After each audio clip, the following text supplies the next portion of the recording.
Assalamualaikum warahmatullahi wabarakatuh. Kami dari kelompok 12 Kaidah Fikih yang terdiri dari saya sendiri, Siti Lutfiatu Zeria, teman saya Siti Yunia Utari, dan yang terakhir Sofia Rosa Ananda Putri. Di sini kami akan mempresentasikan atau membahas mengenai Daf'ul Mafasid Muqaddamun ala Jalbin Masoli.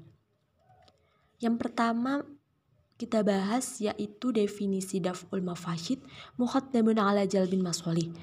Ialah bahwa semua perkara yang ada tidak terlepas dari dua unsur, yaitu unsur kemaslahatan dan unsur kemafsadatan. Ada yang hanya mengandung unsur kemaslahatan saja, dan ada pula yang hanya mengandung unsur kemafsadatan saja, atau bahkan bisa mengandung kedua-duanya. Dengan demikian, walaupun nanti pada akhirnya akan terjadi persentase, apakah lebih besar unsur kemaslahatannya daripada kemafsadatannya atau sebaliknya. Maksud dari kemaslahatan yaitu membawa kepada tujuan yang sesuai dengan tujuan dan konsep syariat atau maqasid asy-syariah. Yaitu yang pertama memelihara keberagaman, yang kedua memelihara jiwa, yang ketiga memelihara akal, yang keempat memelihara harta, yang kelima memelihara keturunan. Sedangkan maksud dari kemudorotan adalah sebaliknya.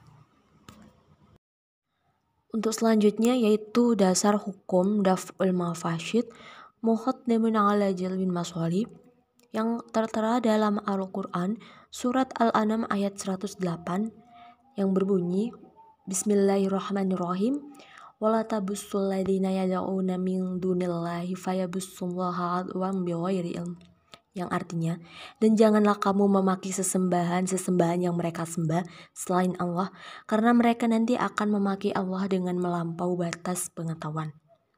Allah mengharamkan mencela sesembahan kaum musyrikin, padahal celaan tersebut merupakan kemarahan dan kecemburuan karena Allah dan sebagai bentuk penghinaan kepada sesembahan mereka.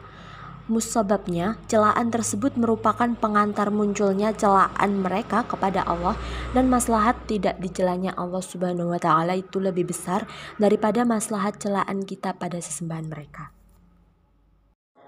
Selanjutnya, yang kedua, as-sunnah.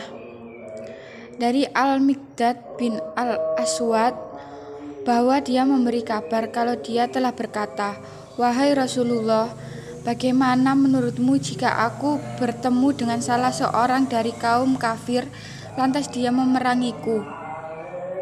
Lalu dia memotong salah satu dari tanganku sehingga benar-benar berhasil memenggalnya. Setelah itu, dia berlindung dariku di balik sebatang pohon sembari berkata, aku telah menyatakan keislaman kepada Allah. Apakah aku masih boleh membunuhnya, wahai Rasulullah?" Setelah dia berkata seperti itu, Rasulullah Shallallahu Alaihi Wasallam bersabda, "Janganlah kamu membunuhnya." Al-Miqdad berkata, Aku berkata, "Wahai Rasulullah, sesungguhnya dia telah memotong tanganku." Baru kemudian dia mengatakan hal tersebut, menyatakan keislaman setelah berhasil memotongnya. "Apakah aku boleh membunuhnya?" Rasulullah Shallallahu Alaihi Wasallam bersabda, Janganlah kamu membunuhnya.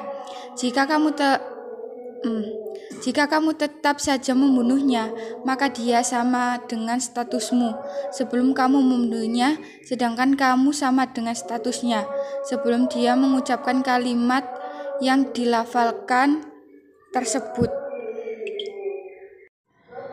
Selanjutnya, kaidah Daf'ul Mafasid Muqaddamun ala Jabil Masalih.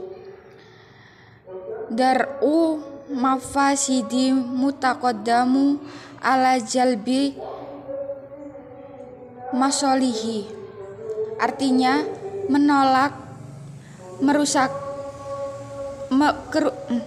kerusakan harus didahulukan daripada mendatangkan kemaslahatan. Dari kaidah ini dipahami bahwa manakala terjadi pertentangan antara kemafsadatan dan kemaslahatan, maka segi kemafsadatan atau kerusakannya, yaitu melarangnya, harus didahulukan untuk dihindari, umpamanya berkumur-kumur ketika sedang berpuasa. Selanjutnya akan dilanjutkan oleh Mbak Sofia. Klasifikasi daf'ul maqasid muqaddamun ala jalbil masolih. Para ulama berbeda mengklasifikasikan dalam beberapa aspek, diantaranya yang pertama dilakukan dari bentuknya dapat dibagi tiga. Yang A, sesuatu yang jika dilakukan biasanya akan terbawa pada yang terlarang. B, sesuatu yang jika dilakukan tidak terbawa kepada yang dilarang. C, sesuatu perbuatan yang jika dilakukan menurut pertimbangan adalah sama kemungkinannya untuk terbawa pada yang terlarang dan yang tidak terlarang. Yang kedua, dilihat dari akibat atau dampak yang ditimbulkannya. Ibnu Qayyim membagi menjadi 4. Yang A, perbuatan yang memang pada dasarnya membawa kepada kerusakan. B, perbuatan yang ditentukan untuk sesuatu yang mubah namun ditunjukkan untuk perbuatan buruk yang merusak. C, perbuatan yang semula dilakukan untuk yang mubah tidak ditunjukkan untuk kerusakan namun biasanya sampai juga kepada kerusakan yang mana kerusakan itu lebih besar dari kebaikannya. D, perbuatan yang semula ditentukan untuk mubah namun terkadang yang membawa kerusakan sedang kerusakannya lebih kecil dibanding kebaikannya. Yang ketiga, dilihat dari tingkat kerusakan yang ditimbulkan. Abu Ishaq al-Shatibi membaginya ke dalam 4 macam, diantaranya yaitu A, perbuatan yang dilakukan tersebut membawa kerusakan yang pasti.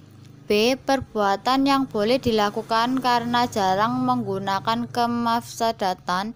C, perbuatan yang dilakukan kemungkinan besar akan membawa kemafsadatan. D, perbuatan yang pada dasarnya boleh dilakukan mengandung kemaslahatan tetapi kemungkinan terjadi kemafsadatan. Baik, sekian presentase dari kelompok 12. Kami mohon maaf apabila terdapat salah kata dan kekurangan, dan semoga apa yang kami sampaikan dapat menjadi bekal ilmu baru bagi kita semua. Saya akhiri, wallahul muwaffiq ila aqwamit thoriq. Assalamualaikum warahmatullahi wabarakatuh.